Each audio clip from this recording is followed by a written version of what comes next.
En Roma, el poder era una espada de doble filo. Se ganaba en el Senado, en los campos de batalla, en los matrimonios arreglados, pero también se perdía en un sorbo de vino. Mientras el pueblo veía desfiles triunfales y templos dorados, en las sombras del imperio se preparaban mezclas silenciosas, invisibles, letales. Hoy, en Roma prohibida, revelamos los secretos más oscuros de la antigua Roma, los venenos del imperio. Cómo se fabricaban, quién los usaba y cuántos murieron con una sonrisa, sin saber que era su último brindis. En una ciudad donde la traición era moneda diaria y la ambición un vicio aceptado, el veneno se convirtió en el arma perfecta. No hacía ruido, no dejaba heridas y podía ser administrado por la mano más delicada. Se decía que los esclavos más valiosos eran aquellos que sabían preparar venenos y antídotos.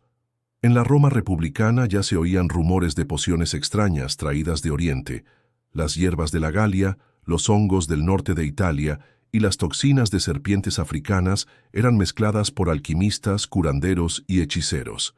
Pero fue en el corazón del imperio donde el veneno alcanzó su apogeo. Uno de los casos más famosos ocurrió en el siglo I, con la familia imperial. Agripina la Menor, madre de Nerón, es una figura clave. Inteligente, ambiciosa y sin escrúpulos, comprendió que para sobrevivir en la corte debía controlar la muerte tanto como la vida. Se dice que envenenó a su propio esposo, el emperador Claudio, con setas adulteradas. Claudio era un amante de los hongos, pero aquel plato específico fue preparado por su médico de confianza, Genofonte, bajo órdenes de Agripina. El efecto fue lento pero irreversible. Claudio murió en su lecho, entre estertores. El Senado lloró. Roma se estremeció.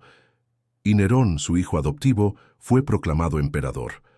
Los venenos romanos no eran simples líquidos, eran obras de arte, mezclas calculadas de ingredientes como beleño, acónito, cicuta, estricnina natural y hasta arsénico. A veces se disolvían en vino especiado. Otras se untaban en objetos personales, anillos, copas, pergaminos. Incluso existían fórmulas que causaban la muerte días después, para desviar sospechas. La Locusta fue una de las más célebres envenenadoras de Roma. Contratada por Agripina y luego protegida por Nerón, preparó tóxicos tan potentes que mataban en minutos. Fue ella quien fabricó el veneno que acabó con Británico, el joven heredero legítimo. Nerón quería reinar sin competencia y el muchacho debía desaparecer. El veneno fue mezclado con agua tibia durante un banquete. Británico la bebió y cayó muerto ante todos. Nerón fingió sorpresa. Locusta fue recompensada con tierras y un laboratorio secreto.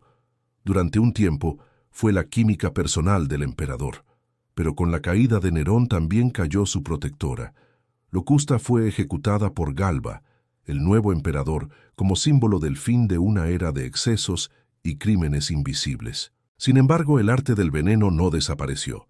Simplemente cambió de manos. Muchos senadores mantenían esclavos expertos en pócimas. Algunos templos dedicados a Esculapio servían como centros de conocimiento farmacológico.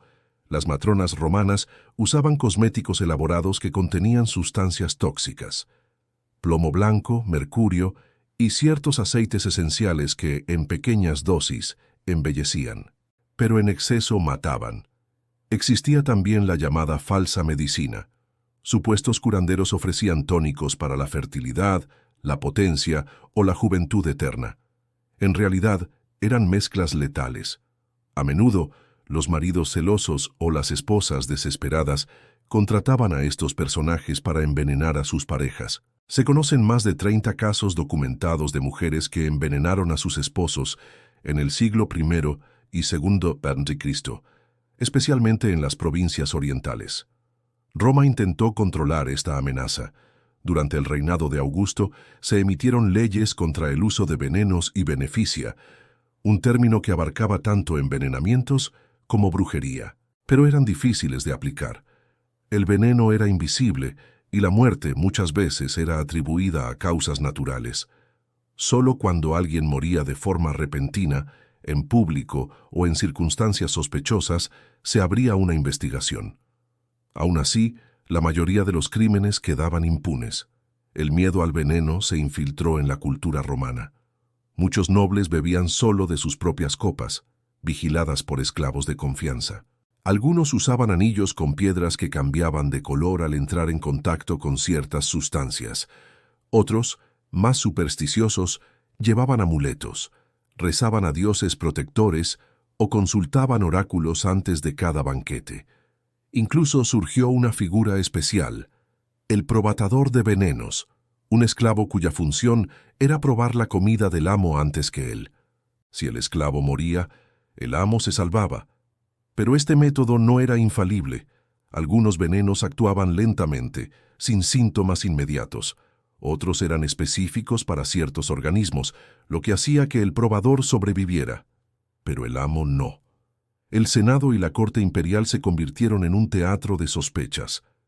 Cada copa podía ser una sentencia, cada brindis, una traición. Incluso el emperador Augusto temía ser envenenado por su esposa, Livia Drusila.